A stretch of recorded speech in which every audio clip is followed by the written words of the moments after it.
Hello, everybody. Good afternoon, and welcome to our weekly COVID-19 public health update and media briefing with Montgomery County Executive Marc Elrich. I'm Lorna Virgili, Hispanic Public Information Officer, and joining us today is Dr. James Bridgers, our Acting Health Officer, as well as Dr. Earl Stoddard, who is Assistant Chief Administrative Officer, and Sean O'Donnell, Program Administrator, Public Health Emergency Preparedness and Response for the Department of Health and Human Services. Welcome, reporters. All of you should have permission to report already. If you do not, ask for it using the chat. And with that, good afternoon to you, Mr. County Executive. Good afternoon, and I want to just welcome everybody here. Thank you for joining us for our weekly meeting briefing. This week, our case rates are hovering in the mid-70s per 100,000 residents, with today's rate at 74.2. We currently remain in CDC's definition of substantial transmission now for the second week in a row. The break point between substantial and moderate would be to get below 50. Our test positivity rate continues to drop. We're now at 2.1%, which is nearly a third lower than the state's 2.92% positivity rate. Although we've made a lot of progress over the last month, these are still high rates and higher than we were seeing throughout the fall. And with the proliferation of rapid take-home tests, many active COVID cases are actually not being reported to us or the state like they used to. We used to be, the source of all the testing, and we knew the results. That's not happening now, so our numbers are not fully reflective of what's happening in the community. If you are doing these take-home rapid tests, it would be very helpful if you would report your results, positive or negative, to the state so that all of us had a little bit more accurate picture of what's going on. The take-home rapid tests have been a great help to our residents, and at the same time where they're making it harder to figure out the prevalence in the community, it really is a benefit to the people who have taken these test homes and are using them. I encourage everybody who tests positive, though, to really, particularly make sure we know about it. It's important to contact tracing, which is still, an effort to make sure that we can mitigate and contain the spread of the virus. As you know, as of yesterday, we changed the masking requirements in Montgomery County. The mask mandate has been lifted in accordance with sunsetting of the Board of Health regulations. Nevertheless, I'm going to continue to wear a mask, and I know a lot of other people are too, because one of the things we've learned from this is that wearing a mask and being fully vaccinated and boosted are the best ways to reduce the risk of transmitting and getting COVID. We're dealing with a variant which is more infectious. We have people who are getting reinfected. There's not a clean, bright line between what keeps you absolutely safe and what doesn't. So the protection that a mask affords is actually really important. The other problem is, we continue to try to get more of our population boosted. And we'll talk more about that as we go through this. I wanted to note that businesses and other organizations can continue to require customers or visitors to wear a mask in their establishments. The county is also strongly recommending that our front-facing staff who have not received their booster and visitors in county government offices and facilities continue to wear a face covering in publicly accessible areas. We're going to continue to monitor the situation. If there should be another surge based on our experience over the last 2 years, we know what we need to do to reduce the risks. The lifting of the indoor mandate from the Board of Health did not change the mask requirements in Montgomery County Public Schools. The Maryland State Department of Education and the Montgomery County Board of Education set the policies for public schools in the county. Removing the mask requirement throughout our school buildings at this point would be premature unless the county was clearly at or below the moderate rate of transmission, and masks would still be highly encouraged, even if optional to the students. I do think that we will get to a point where masks can safely be optional, but we're still in substantial transmission as we are today.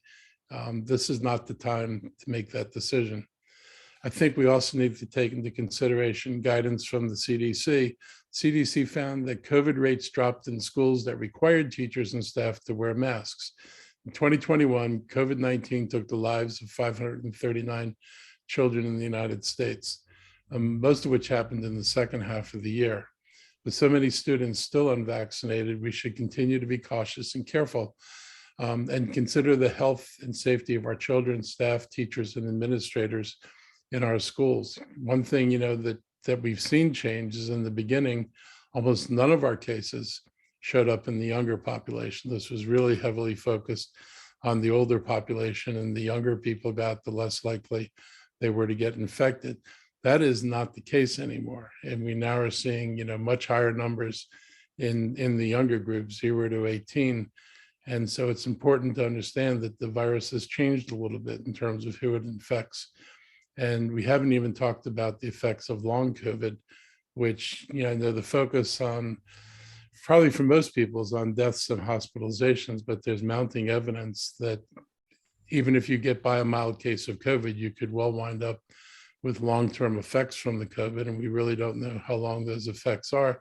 But some of the data indicates that they're potentially serious effects, and we have to factor that into our thinking in terms of how we deal with COVID. It's not just, are you going to get sick and die in the next 2 weeks, but are you going to get sick and then wind up with something that has an impact on your life moving forward? So people need to ponder this, and we need to get more information. I think the CDC has to do a better job of getting information out about long COVID.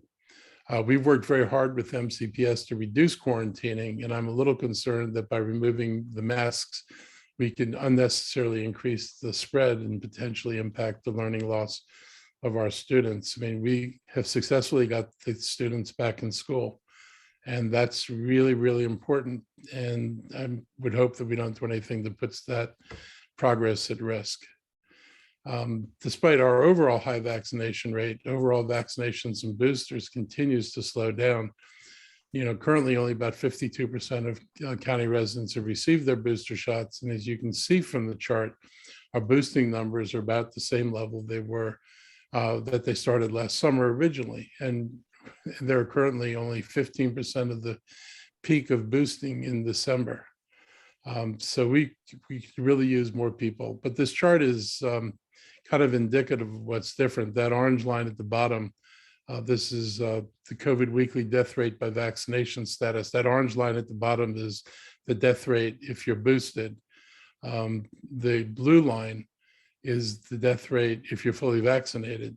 And that black line is the death rate if you're not vaccinated. Those are substantial differences. There's, more than a 10-to-1 ratio between boosted and unvaccinated. And there's about almost 10-to-1, 9-to-1 ratio between unvaccinated people and fully vaccinated people. So if you have any question about whether it matters, the death rate chart tells you it does. This new chart that HHS created clearly shows how important the vaccines and boosters are in reducing deaths. Again, being boosted reduced the risk of deaths by 1/3 compared to being fully vaccinated. And as noted in an article in today's Washington Post, before Omicron, unvaccinated people were 15 times as likely to be hospitalized as were fully vaccinated people. After Omicron, the difference in rates dropped to about 7 times as much. Even though the vaccines may not have been a panacea that we all wished for, it's still by far the best protection we have to reduce severe symptoms and deaths. This weekend, we had a Boosterama event, our second one, over at Wheaton Westfield. And I want to thank the Department of Health and Human Services, Saluda Bienestar, and Westfield, and the Maryland Lottery for coordinating our second Boosterama. We boosted about 120 residents, which is only a quarter of the amount that we did during our first Boosterama. And we also gave out over 2,800 masks and 2,000 rapid test kits while we were there. And this was greatly appreciated by the people who attended. We're going to continue to engage and find creative ways to increase our county's booster rates, messaging and vigilance, and ways to mitigate COVID is very tough right now, as it often has been when cases are declining and everyone wants to move on. We're not actually moving on quite yet, and this thing is real and it's still with us. I know it's hard to keep telling people to be patient, but there's too much illness and there's too much transmission and there's more death than is necessary. And so patience is actually going to make a difference in saving lives. This weekend, apparently, we're going to be visited by truck convoys. There's a group heading out of Scranton in our direction as I speak, and they're going to be descending on the region. They've talked about disrupting traffic in the region on the Beltway. They had a similar exhibition up in Canada over the past month. Hopefully we won't experience anything at that magnitude. We're currently following multiple protests that could be coming. According to media reports, like I said, the one from Scranton is supposed to arrive in our region today. The People's Convoy that departed California this morning is supposed to arrive in Maryland on Friday, March 4th, and to stop in Hagerstown that evening and then proceed to the Beltway on Saturday, March 5th. It's not clear from their itinerary if they'll be coming through Montgomery County. However, Montgomery County Police Department and MCDOT continue to work with the Maryland State Police and the State Highway Administration and MDOT about all these potential protests. And more information will be put out there as soon as it becomes available. I expect and hope that the organizers of these convoys are working with state highway and law enforcement officials and are being completely transparent in their roots and intentions. We are always committed to protecting the right of free speech and to protest, but that should not infringe on the rights and freedoms of everybody else and the safety of our residents.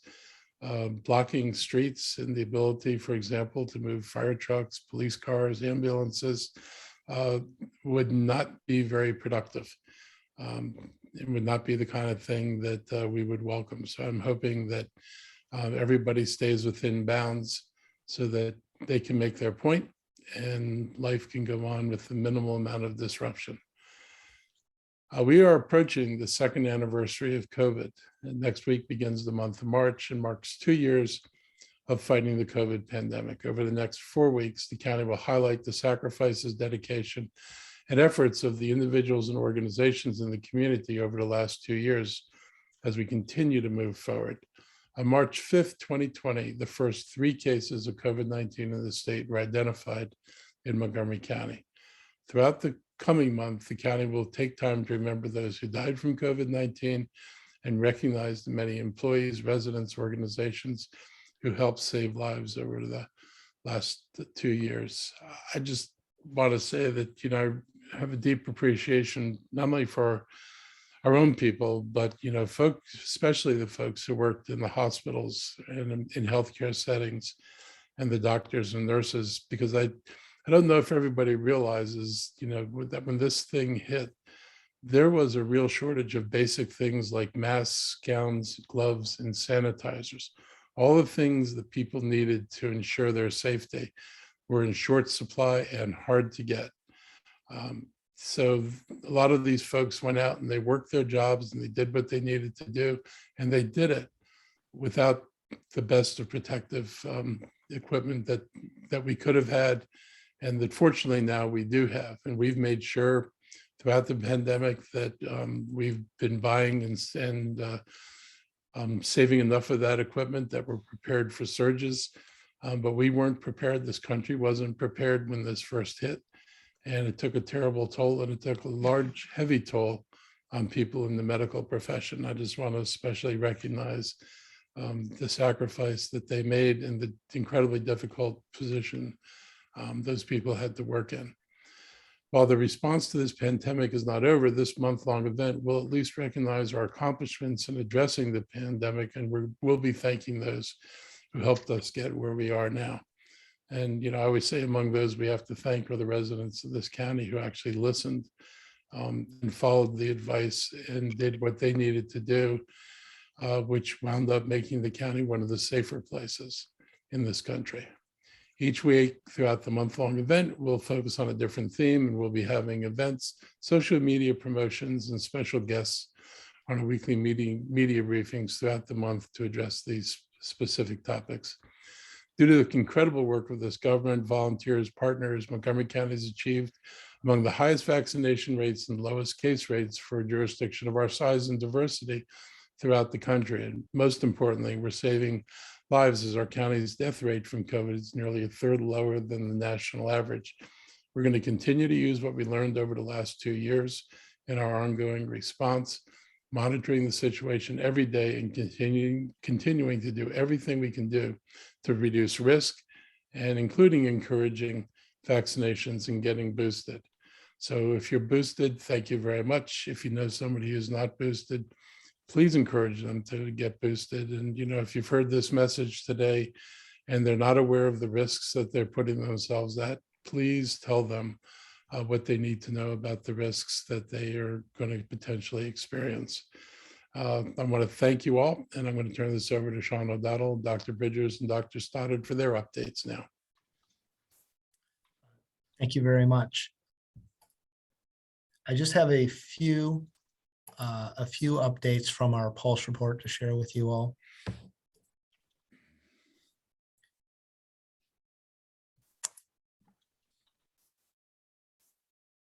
So one of the additional sets of data that we are tracking closely, as we've shared with you previously, is our COVID-19 hospitalizations.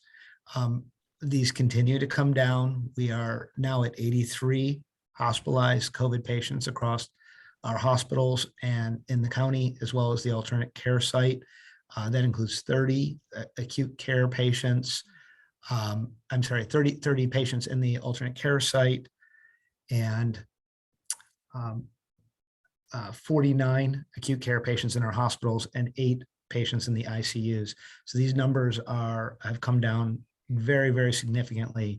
And we're extremely happy to see that they continue to come down. We hope they come down further. We've also been looking at the variants as they've affected us.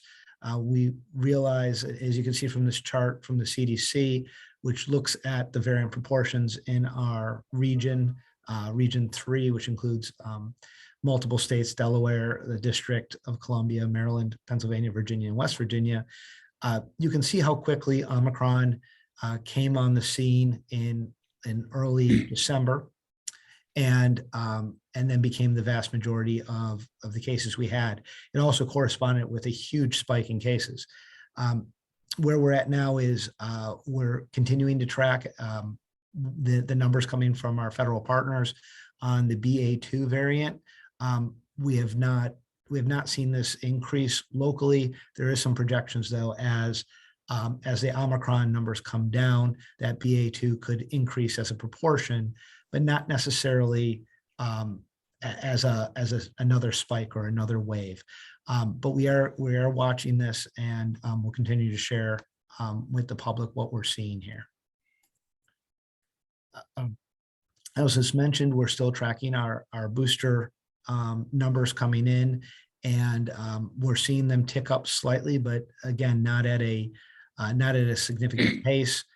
We would like to see more of our 65 and older populations get boosted, and we'd like to see improved numbers with both of our Hispanic populations and our non-Hispanic Black and African American populations at all age groups.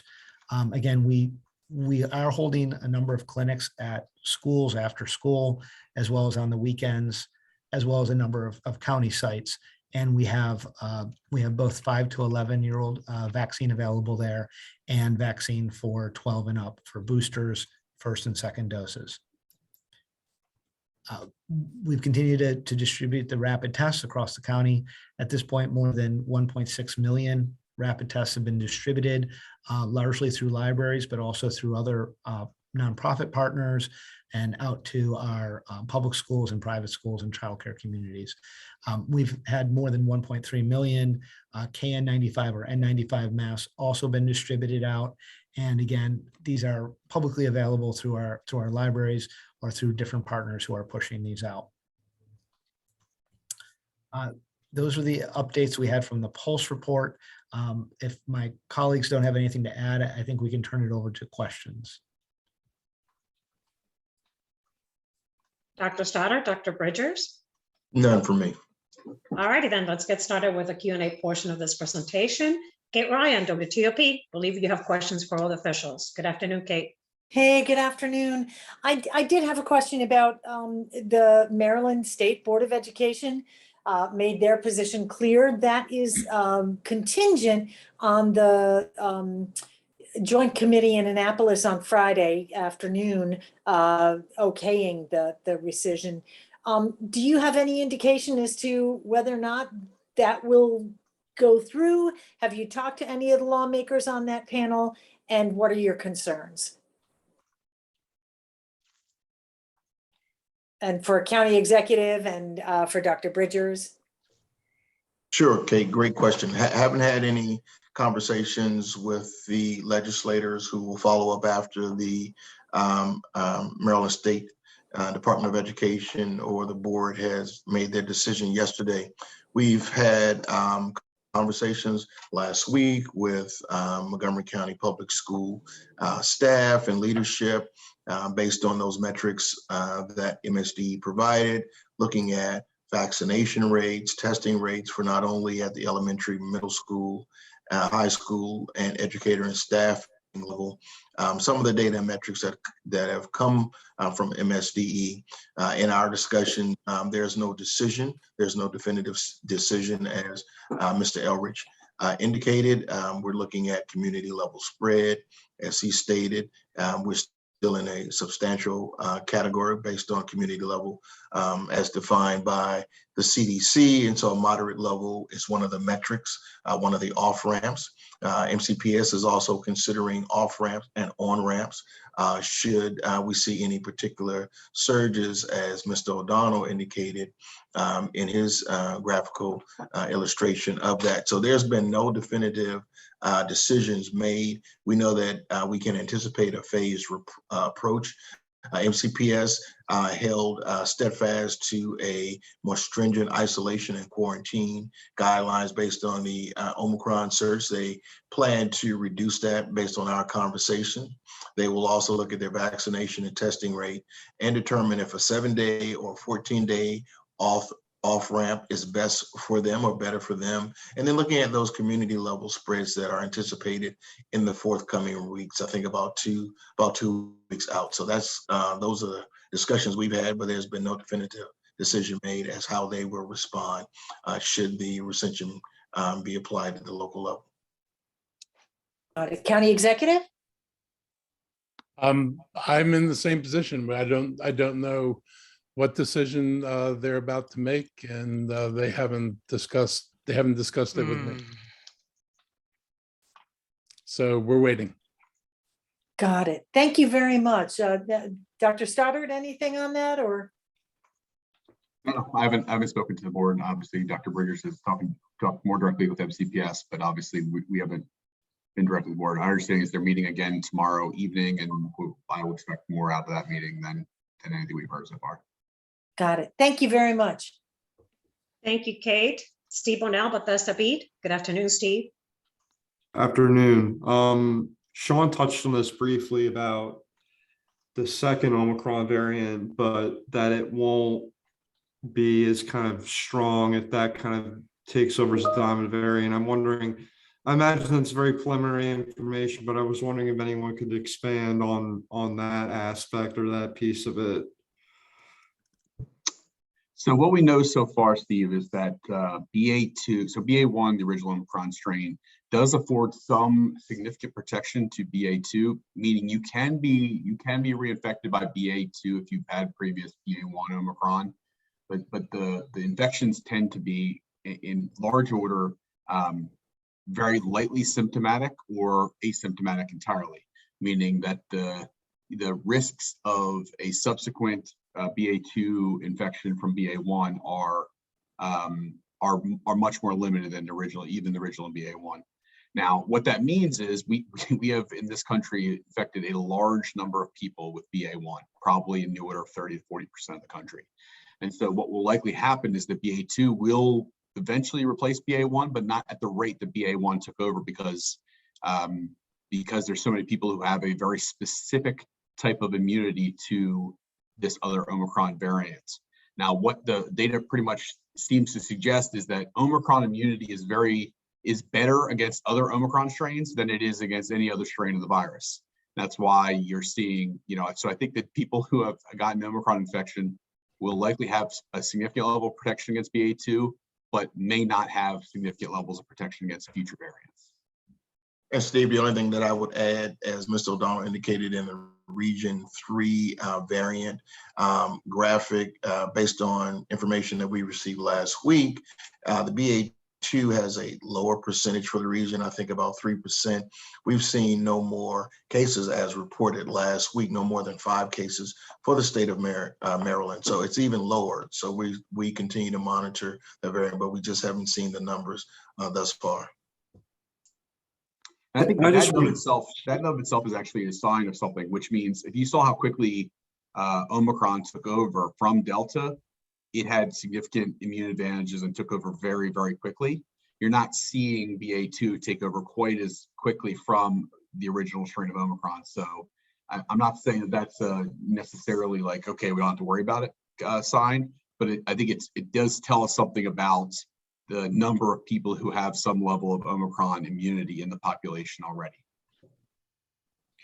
And going back to the masks and school issue, if I heard Dr. Burgess correctly, and correct me if I'm wrong, I'm hearing from the county executive that it be, and he can correct me if I'm wrong, but it'd be a mistake to kind of just, no matter what happens on Friday, to lift masks in schools. I guess is it the public health team's kind of view in line with that? And I'm getting the sense that even in the best case scenario for lifting masks, there would be a 7 or 14-day period, as Dr. Bridger said, or I just wanted more clarity on that. Sure, Steve, great question. So even using CDC definition, they indicate that mask wearing is recommended for high and substantial community level transmission. The metrics as set forth by the Maryland State Department of Education indicates that a moderate community level transmission is one of the recommended metrics that they posed in their 3 metrical level representation. But in talking to and with representatives from MCPS, they're digging a little deeper and looking at the metrics. They still were in a higher level isolation and quarantine process. So they want to use that as one of the levels from a phased or measured approach, and then progressively move from that to looking at the vaccination rates, the testing rates for not only students, staff, and educators, but also community level spread along those moderate transmission levels, which we aren't expected to hit within the next couple of weeks, I think during the around the 4th, 5th, or 6th. And so they're looking at all of those data points in their decision. As Mr. Elrich and Dr. Stoddard indicated, we haven't had any conversations regarding what the phased approach is, what they will look at as determinants to base their decisions. We've just been monitoring the data along with them just to make sure that there's some correlation with our metrics that we use to monitor primary, secondary, and tertiary indicators. So that's kind of where we are. Community level transmission spread is a safer space to land, but there are other considerations such as those early child care populations that are unvaccinated. And so they need to take those into consideration. There are still spaces in the school system where there's equity challenges. As Mr. O'Donnell indicated, we're still testing in school spaces for those eligible students who are not only eligible for their initial series, but for any boosters as well. So all of those variables are under consideration right now as MCPS and their BOE decides where they want to land after the final decision is made regarding mask mandates. One other thing I want to add the only thing I wanted to add, the other complicating factor here is the fact that the current both CDC and state of Maryland guidelines around isolation and quarantine have decision points that surround masking. Meaning, if you have unmasked populations, then you can't use the 3 feet distance, for example, from CDC. That's one of their definitional pieces. If you have unmasked environments, you can't use the alternate quarantine processes that the state of Maryland utilizes. So what could end up happening here is, under the current guidance from CDC and the state of Maryland, is if when you remove masks, absent another guidance change from MDH, you're going to be left with having to quarantine more students per exposure than you would have under a masked environment situation. So that's the other thing that is pressure that's complicating this entire discussion around, you know, not only is what's safe to do, but then what are the unintended consequences of taking whatever action. I think that's one of the things that's making that's one of the things that MCPS raised in some of the conversations, is the challenges posed by the quarantining piece of this. And so, you know, we don't know what they're going to decide, but it's complicated is what it comes out to. Correct. I'm going to ask a complicated question in response to that. Is there any legal way, you know, obviously this mandate applies, that's in place, you know, the whole system, you know, all staff, students. Is there any way to carve it out where some people be exempt, or can you not do that because it's discriminatory against, you know, I think a lot about the piece of children that have speech and language issues, things along those lines, and they can wear a clear mask now, but is there any way to carve out the law to where it's not a blanket mandate, or can you not do that? I don't think, well, Yeah, no, I agree. No one's a lawyer here, so I'm not sure about the legal piece of that. Yeah, I don't think. Now, I think so. now if MCPS were inclined, they probably could do some, you know, and because they're already making certain exceptions for, you know, like you said, clear masks and other accommodations. So in terms of an accommodation process, they could probably consider that. But again, I don't think any of us are lawyers, so I don't know legally what they're able to do necessarily. Yeah, and again, we haven't had those conversations. I know that Anne Arundel County had some considerations for optional mask wearing. So we just don't know.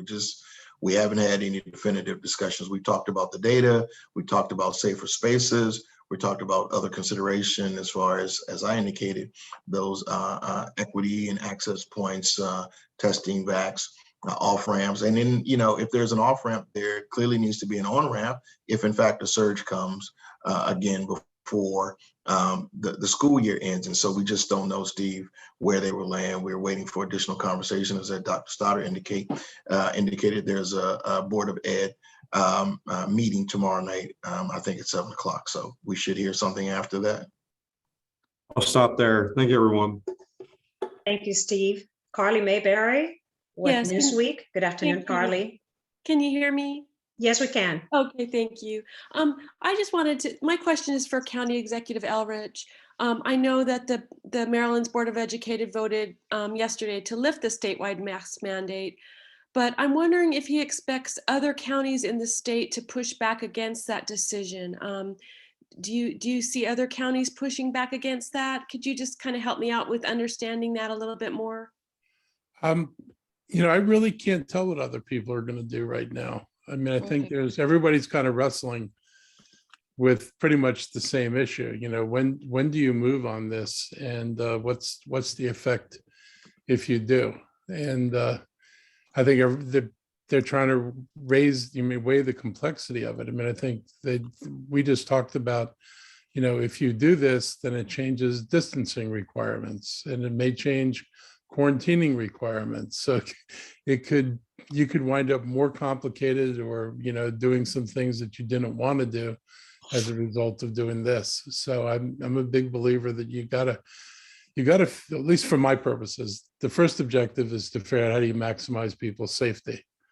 And then what's a mix of policies that will get you to the point that you can maximize people's safety. And I think everybody's trying to wrestle with the same questions. I mean, this is no different than, you know, the earliest stages of dealing with. There's no blueprint for how to do this. And that's what we're trying to now is figure out, okay, what's the blueprint for how we're going to do this? But I am correct in noting that different counties can Yep. make their own guidelines. I just want to be clear on Yeah, that. I mean, my understanding of what the state board did was say they're lifting the mandatory piece of it, and then local jurisdictions can make their own guidelines. Okay, thank you so much. Mhm. Thank you, Carly. Thank you. I do not see any more requests for questions from reporters. Going once, twice, members of the media? All right, I guess we're done for today. Thank you, everybody, for joining us. We'll see you again soon. Stay safe Good afternoon. Thank you. Thank you. Thanks.